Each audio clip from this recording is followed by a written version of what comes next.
Fala, rapaziada. Mais uma vez eu vim aqui falar com vocês sobre o nosso novo treinador, Pedro Emanuel. Para mim, todos sabem que, infelizmente, o novo treinador. E assim, dessa vez eu não vou falar tanto, porque eu já fiz um vídeo falando a minha opinião, falando a minha análise sobre ele, falando tudo que eu tinha para falar sobre ele. Só que, obviamente, eu nunca vi uma partida do Pedro Emanuel. Não estou aqui para mentir. Eu não acompanhava a Liga Árabe e muito menos acompanhava um time pequeno da Liga Árabe. Imagina 3 times pequenos que foi que ele treinou. Não, tinha o Al-Nassr, mas ele era pequeno e hoje o Cristiano Ronaldo continua pequeno. Enfim, sem opiniões aqui. Então eu consegui ir atrás do Igor, do Central do Arabão, né, no Twitter, o Central do Árabe. Aqui tá as redes sociais dele, vou deixar tudo aqui. Que ele cobria a Liga Árabe e um dos times que ele acompanhava muito era justamente o time do Pedro Emanuel. Então ele tem todas as informações de formas de jogar do Pedro Emanuel. E eu fiz várias perguntas para ele demonstrar para a gente e para o torcedor também saber o que a gente pode esperar. Porque, querendo ou não, a gente não vai saber como é que ele joga nem nos primeiros jogos. O treinador demanda tempo. Eles têm que saber o que esperar. Porque, sinceramente, eu tô assustado. A torcida toda que não tá assustada tá errada, deveria. E a gente tá preocupado e quer saber como é que joga. Então, a primeira pergunta é justamente isso que eu quero fazer pro meu amigo Igor. Cara, é o seguinte. Como é que vai jogar os times do Vasco agora? Como é que ele vai conectar esse time? Nós temos jogadores bons, como o Thiago Mendes, como o Andrés Gomes, um excelente escape pela ponta. Só que o time foi todo montado pelo Diniz. E o nosso treinador, que é um treinador extremamente ofensivo de toque de bola, e pelo visto é exatamente o oposto do Pedro Emanuel. E aí, como é que faz? A nossa defesa é fraca, ele vai melhorar isso, porque dizem que ele é um treinador defensivo. Como é que o Vasco pode se portar a partir de agora? Fala, meu amigo Crave, fala torcida vascaína. Tô aqui para falar um pouco sobre Pedro Emanuel, o novo técnico do Vasco português que foi anunciado. Antes, vou me apresentar. Eu sou o Igor Conde, um dos criadores da página do Central do Arabão.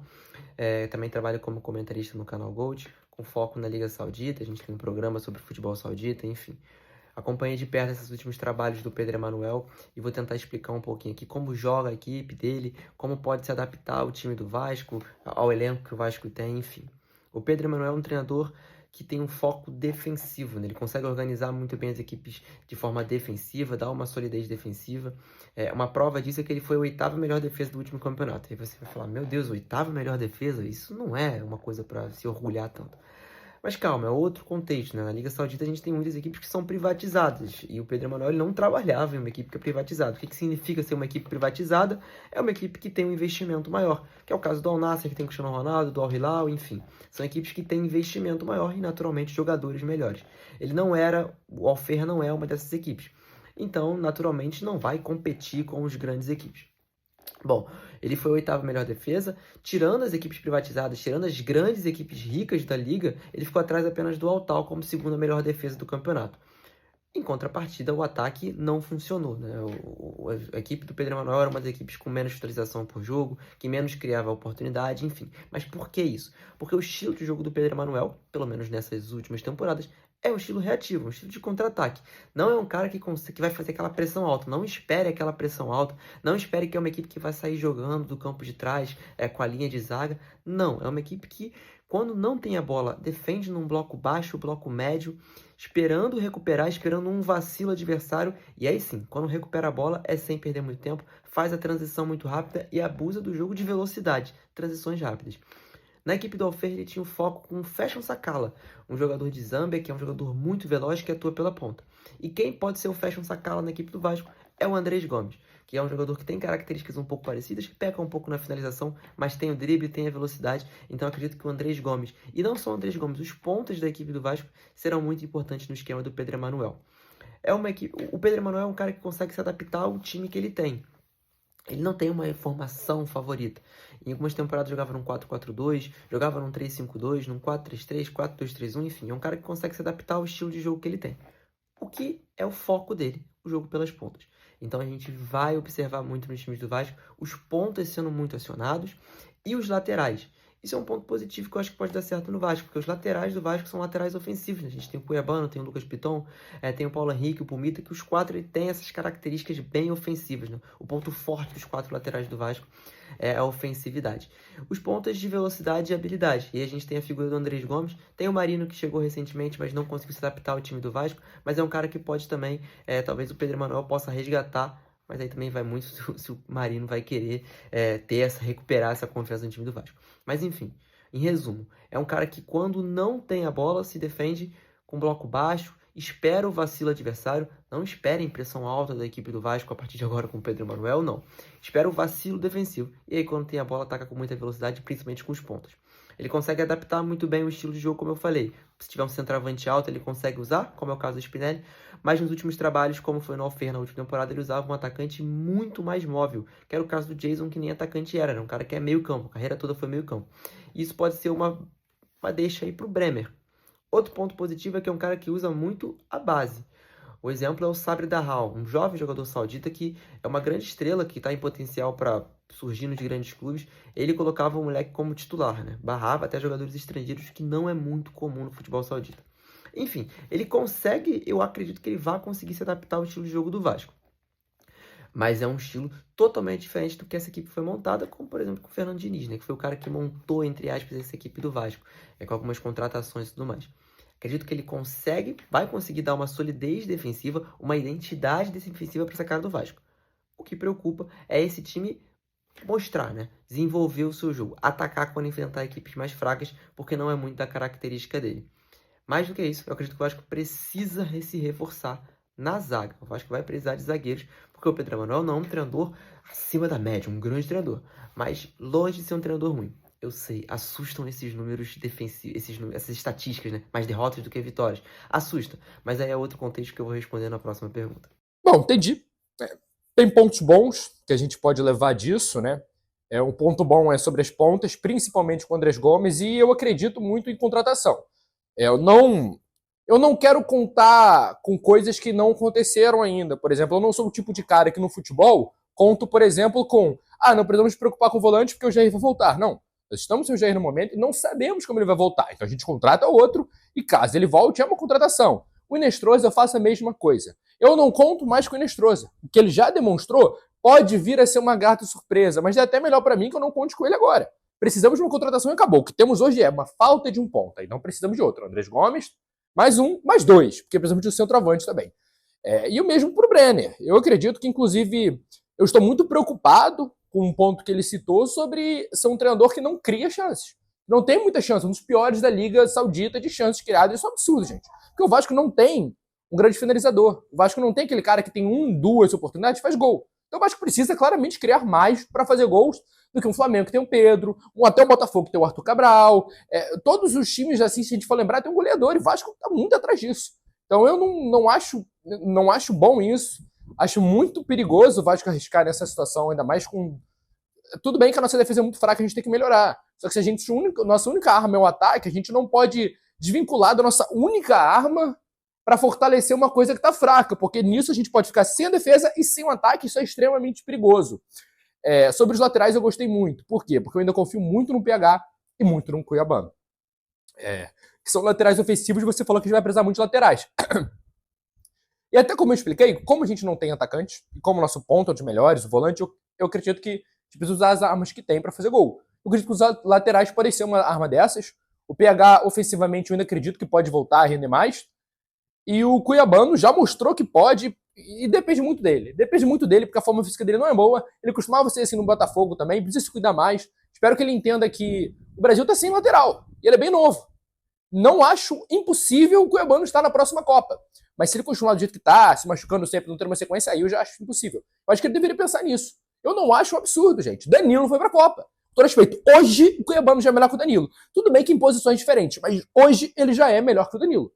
Então, eu acho que já serve para ele acordar. Só que vamos lá. Eu fiquei extremamente preocupado, vou falar bem a verdade, ser um time que, contra times fortes, ele não espera que o Vasco vai sair jogando. Pô, tudo bem, eu entendo que realmente tem times que não dá pra gente sair jogando. O Palmeiras, a gente tentou, tomou 3, 4 ano passado, nem lembro direito quanto é que foi o placar. Acho que foi 3-0. E aí contra o Flamengo é mais difícil a gente sair jogando, eu entendo disso. Tem times mais fortes que o Vasco, a gente tem que aceitar isso. No momento, apesar de eu não concordar e esperar que a gente consiga consertar isso nessa janela, não para esses dois aí melhores, mas tá no mesmo nível dos outros que brigam por Liberta. Porém, como você mesmo disse, tem vários times da Liga Árabe que são privatizados. Mas, na verdade, vários não. Tem 3 times privatizados, né? Você citou o Hilal, o Nasser. São os 2 que eu lembro. Tem aquele verde também que eu esqueci, mas que o Firmino jogava, né? No Brasil tem 12. Além dos 12 grandes, nós temos times que despontam com investimentos. Nós temos o Red Bull Bragantino, nós temos o Atlético Paranaense, está muito bem. Temos o Curitiba, que está brigando lá. Temos o próprio Remo, que está com sua força também. Enfim, tem muitos times. Temos o Vitória, que é muito difícil de jogar. Eu acho extremamente perigoso isso de, contra times fortes, ele não espere ele fazendo pressão alta, saindo para jogo. O Vasco, então, no Brasileiro, vai basicamente virar um time se defender e jogar em contra-ataque. E eu acredito que o Vasco nunca na história jogou dessa forma, porque o Brasileirão é muito grande. Eu vejo poucos times jogarem assim no Brasileirão, sei lá, um Juventude, talvez. Eu acho extremamente preocupante. E caso o Lamáquia... Não, caso não, a Liminar já caiu. O Lamáquia vem, por exemplo, aí vamos supor que as contratações realmente deem certo. Vem um De Ossa, vem um Aubameyang, o PEC estava negociando, na teoria, pelo que disseram, só que não veio. Mas pode vir alguém do nível dele para ponta. Nada impede isso. Aí teremos um Andrés Gomes, um Aubameyang e um Gabriel Peck, por exemplo. Aí vem um De Ossa. Teremos Thiago Mendes, De Ossa, Cauã Barros, para mim um puta meio campo. Aí temos os laterais, o PH e o Cuiabano, que eu acho excelentes laterais. E vamos supor que contrate um zagueiro, que eu concordo muito com você, que tem que contratar zagueiro. O Vasco precisa disso. Mas e aí? O Vasco vai continuar sendo isso? Ele não consegue jogar de outra forma? Ele não consegue fazer um time que não seja covarde? Porque eu acho extremamente preocupante. Aí a briga do Vasco vai ser para não cair, mesmo tendo todas as promessas que foram feitas pra gente com o próprio Lamarck, de que o Vasco seria um time top, que ia brigar por isso, que tá cansado de não cair. Eu acho isso, se a ideia foi essa, eu acho que o Pedrinho contratou achando que não ia vir o Lamarck. Porque não faz sentido pra mim. Ele consegue jogar de outra forma? Tem alguma possibilidade, se o time melhorar muito, o Vasco poder brigar lá em cima? Bom, estão temidos números do Pedro Emanuel. Acho que isso foi o que assustou o torcedor do Vasco, porque chama atenção. O cara tem mais derrota do que vitória. Bom, acho que isso é tudo um contexto. Ele nunca comandou uma grande equipe na Arábia Saudita. Na carreira, no geral, né? Salvo exceção, talvez, o Al Ain, das Emirados Árabes, o Al Nassr, mas a passagem foi bem curta. O Pedro Emanuel é um cara que sempre comandou equipes do meio de tabela, parte de baixo. Então, naturalmente, ele vai ter mais derrota, vai ter mais empate do que vitória. O futebol saudita é um contexto mais diferente do que a gente está acostumado aqui no Brasil, né? É difícil as equipes medianas da parte de baixo, ainda mais agora, nessa nova era do futebol saudita, surpreenderem as grandes equipes.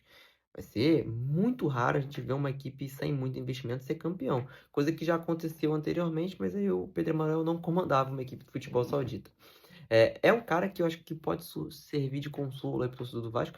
No futebol saudita nunca foi rebaixado. Já chegou num contexto parecido com o que está chegando agora no Vasco, de salvar do rebaixamento. Foi assim com o Alcalis, foi assim com o Alfer, e não foi rebaixado. Conseguiu implementar o seu jogo e botar a equipe no meio de tabela. Qual o problema disso? O problema é que o Vasco não é o Alfer, não é o Alcalis, é uma equipe de torcida, uma equipe de tradição no futebol brasileiro. O Alfer e o Alcalis não são equipes de torcida, de tradição na Arábia Saudita. Então é ver como o Pedro Emanuel, que vai ter agora o seu principal trabalho na carreira, vai desenvolver esse trabalho com a pressão de uma torcida que está insatisfeita. Não é início de temporada, ele vai pegar um time no meio de temporada, então ele vai ter uma pressão muito grande para desenvolver esse trabalho. Bom, por que ele nunca recebeu oportunidade? Ele foi cogitado, né, em grandes equipes. Talvez sejam agora, né? Talvez não. Agora é o maior momento da carreira dele. Vai comandar a maior equipe da carreira dele. Mas ele recebeu o convite do futebol saudita para comandar. Convite não, recebeu sondagens, né? Ele foi cogitado no Al-Shabaab, que talvez seja a quinta força do futebol saudita hoje. É uma grande equipe do futebol saudita, equipe de muita tradição. E também no Al-Ettifaq e também no Al-Tal. Tirando os 4 mais conhecidos times da Arábia Saudita, ele foi cogitado para essas outras 3 equipes. E mais do que isso, né? Antes dessa Copa do Mundo, há 2 meses atrás, na verdade há 3 meses, 4 meses atrás, quando a Arábia Saudita demitiu o treinador, o então treinador, o Hervé Renard, o Pedro Emanuel foi cogitado. Ele poderia estar comandando a Arábia Saudita na Copa do Mundo, né, desse ano, mas aí acabou sendo preterido pelo Georg Donis, que é o grego que, enfim, que comandou a Arábia Saudita. Ele recebeu oportunidades, né, de sondagens em grandes times da Arábia Saudita, mas não aproveitou. E aí outra pergunta, né? O Vasco recebendo investimentos, montando equipes mais fortes. Será que ele consegue jogar como um time grande, né? Não jogar só como uma equipe pequena, uma equipe reativa? Pô, é uma pergunta que é difícil de responder porque a gente não sabe, a gente não viu o Pedro Emanuel comandar uma grande equipe com essa característica, ter essa pressão. O que dá pra gente responder? Nos trabalhos do Pedro Emanuel, quando o Alfer enfrentava uma equipe mais frágil, né? Uma equipe mais fraca do que a do Alfer, porque o Alfer não chegou nem perto de ser a pior equipe da Arábia Saudita, longe disso. Era uma equipe de meio de tabela e ele cumpriu o papel que foi desempenhado para ele. Mas quando enfrentava equipes menores, o Pedro Emanuel, o Alfer conseguia, entre muitas aspas, dominar o jogo. Era superior em grande parte do jogo. E aí, quando o Alfer conseguia fazer um gol e sair na frente, mudava completamente. Não era a equipe que buscava 2-0 não. se fechava a casinha, explorava os contra-ataques, explorava as oportunidades, e aí, se possível, ampliava o marcador. Muitas das vitórias do Alferra contra as equipes menores foi assim: fez 1-0, aproveitou o espaço, buscou contra-ataque, fez 2-0. E quando saía atrás? Aí sim, a equipe comandava, ia mais para o ataque e se arriscava um pouco mais. Mas não é muito da característica dele, não. Não é muito da característica das equipes do Pedro Emanuel ter ali um desempenho, desorganização. Não. É um cara que foca muito na organização. E aí é uma pergunta difícil de ser respondida. Será que o Pedro Emanuel, salvando o Vasco do rebaixamento, para a próxima temporada o Vasco com mais investimentos ele fica? É uma pergunta que é difícil de responder, porque o Pedro Emanuel ainda não mostrou isso na carreira. Pô, é complicado, porque isso não me anima, sinceramente, não me anima nem um pouco. Esse pensamento de que é isso, o Vasco agora, e talvez na próxima temporada mude, só que aí vai mudar o treinador. Se ele veio com a missão de tirar o Vasco do rebaixamento, me desculpa, mas aí não dá pra culpar eliminar, gente. Não dá, porque o Vasco entrou na zona de rebaixamento antes de eliminar, né? Eu não quero acreditar que vai ser essa briga, gente. Eu não quero. O Lamarck não estava aqui, as contratações não eram previstas para vir após eliminar. E aí não faz sentido esse treinador, gente. Para mim não faz sentido. Quanto mais eu descubro dele, menos faz sentido. Pode ser sim, eu torço para que sim, de que ele teve uma conversa com o Pedrinho com o Admar e falou: olha só, esse estilo de jogo aqui não vai colar, tu consegue mais que isso? Ele vai lá e falou: consigo mais que isso. Eu vou fazer o Vasco jogar de outra forma. Aí tudo bem. Mas não dá pro Vasco jogar como time pequeno nessa situação, gente. Não dá, o Vasco não tem time para isso. Tudo bem que eu considero que o time atual já não era para cair. Não acho bom, mas eu acho que contratando bem vai ser um time bom. Eu acho que esse pensamento final de, pô, se ele vier conseguir fazer o Vasco não ser rebaixado, não. Isso não é conquista. Isso não é conquista nenhuma. Isso é o mínimo. Isso é menos do que obrigação. A obrigação para mim sei lá, você pelo menos na última rodada ter chance de ir para uma Libertadores. Caso não vá acontecer. Mas não cair não é nem obrigação. Não, cair não devia ser nem cogitado. Eu não quero nem pensar nessa hipótese de brigar para não cair. Tá na zona agora, mas tem 19 rodadas. Uma vitória tu sai. Uma vitóriazinha.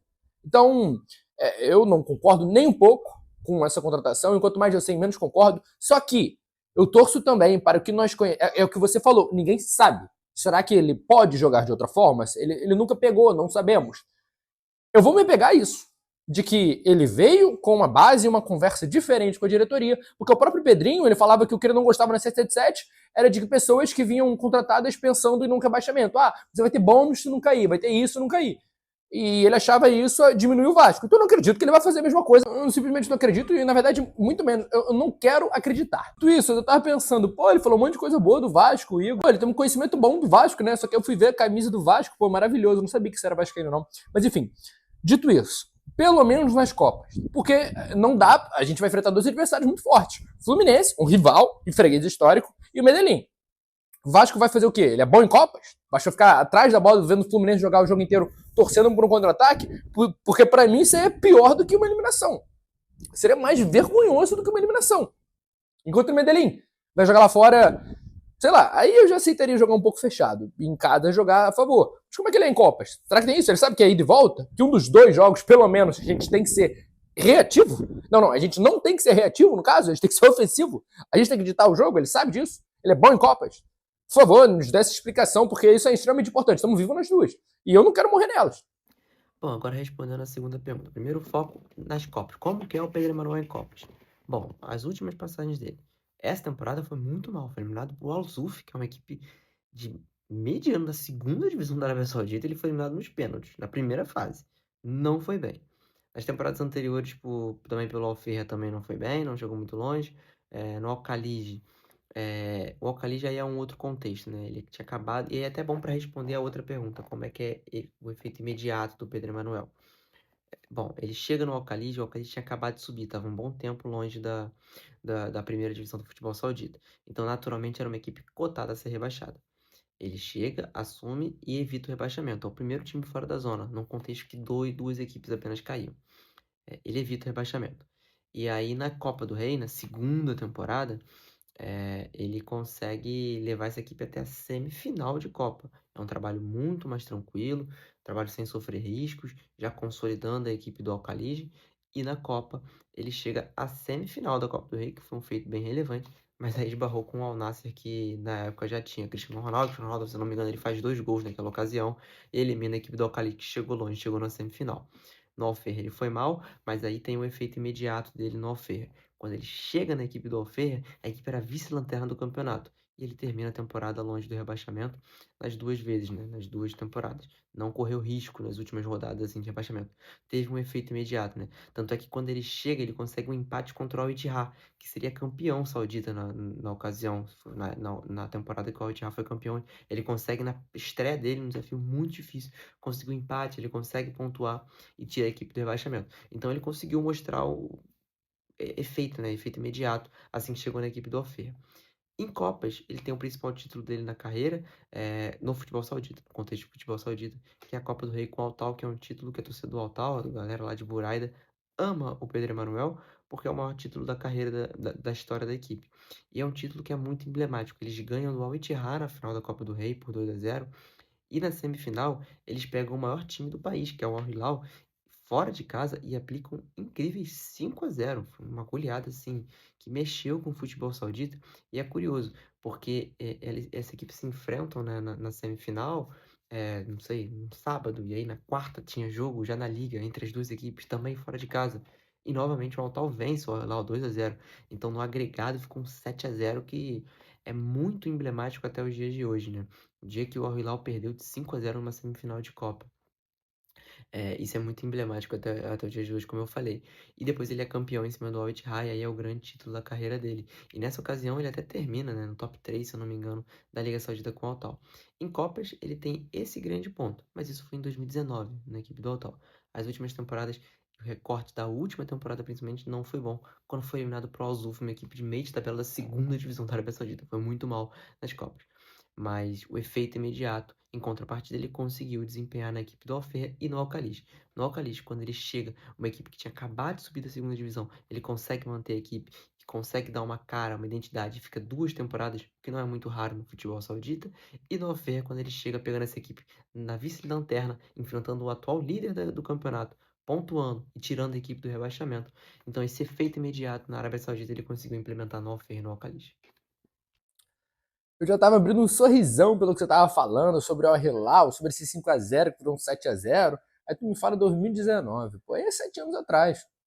A última que eu na primeira fase pra um time. Cara, eu não sei, cara. Eu sinceramente não consigo compreender uma forma. Só se a diretoria viu algo que ninguém mais viu e. Sei lá. Todas as vezes que a diretoria tentou ver algo que ninguém mais viu, eles também não tinham visto direito, não. Sei lá, Jean David, Garrett, tem muitas contratações que não foram boas. E de treinadores, como tá trocando todo ano mais de uma vez, também não tá sendo boa, né? A gente foi de Carille para Diniz, para Renato, tudo rápido, seguido. Renato Paiva, demitiu o Pacheco também, mas não foi eles que trouxeram. E agora tá esse português, depois de tentar 50 treinadores, né? Ah, gente, eu não tô nem um pouco entusiasmado, nem um pouco mesmo. Mas quero agradecer muito aqui o Igor, né? Você pelo menos conseguiu esclarecer as dúvidas e elucidar os torcedores, né? Que é o mais importante. E cada um tira suas próprias conclusões, né? Pode ser que algum torcedor veja esse vídeo e fique entusiasmado, que pense que dá para render com isso, gostei, hoje é isso. Eu não fiquei nem um pouco. E antes eu não concordava com a contratação, e agora conhecendo mais, eu concordo menos ainda. Mas muito obrigado pelo Igor, você mostrou um conhecimento muito bom, não só sobre ele, sobre o Vasco. Inclusive, eu aconselho o pessoal a seguir as redes sociais do Igor. E é isso, rapaziada. Deixa o like, se inscreve aí para ajudar o trabalho, tô quase chegando a 5 mil. E deixa o like, deixa o seu comentário sobre o que você achou sobre o Igor nada, sobre o nosso Pedro Emanuel, nosso treinador, e que vocês esperam pro Vasco essa temporada. Porque eu fiquei muito entusiasmado com as falas do Lamac e do próprio Pedrinho, e agora eu tô menos, sinceramente. Uma pausa aqui para você que está assistindo o vídeo, um recado extremamente importante e rápido aqui para vocês. Rapaziada, você que gosta de fazer compras, gosta de comprar coisas de academia, gosta de comprar coisas de casa, gosta de pagar barato. Um amigo meu, um grande amigo meu, chamado Calil, descobri um novo método de atravessar todas as promoções do mercado. Eu tô falando todas as promoções mesmo. Eu tô falando um tênis de corrida desse, por exemplo, por R$ 57, promoções o tempo inteiro de suplemento, promoção de roupa, promoções de coisas de casa e tudo isso de graça. É só entrar no grupo de WhatsApp dele que ele vai mandando todos os achados que ele tem. Ele desenvolveu esse método de pesquisa e é um método novo que ele descobriu, que ele desenvolveu através dos trabalhos dele. E a diferença dele para todos os outros é a atenção com a pessoa. É como se você realmente se sentisse numa loja. Então você, por exemplo, eu estou precisando de comprar um tênis dessa marca, você consegue as promoções? Então no grupo dele tem os próprios ADMs que você pode contactar, como aqui no vídeo, e eles mesmos vão te mandar na hora todas as promoções sobre isso. Então assim, é um método que eu nunca vi na minha vida e que eu estou aqui divulgando para vocês porque eu mesmo compro. Sempre que tem promoções da Netshoes de produtos do Vasco, eu sempre compro lá, da Food Fanatics eu sempre compro lá, e principalmente, pra mim, o que eu mais compro é coisa de academia. Todas as coisas de academia eu compro por lá. Creatina por R$ 30, coqueteleira por R$ 10, Whey Protein por 50, 60, 70, e tudo de marca boa, tudo de lojas verificadas. Enfim, eu aconselho a vocês, se você quiser entrar nesse grupo de WhatsApp, link tá aqui na bio.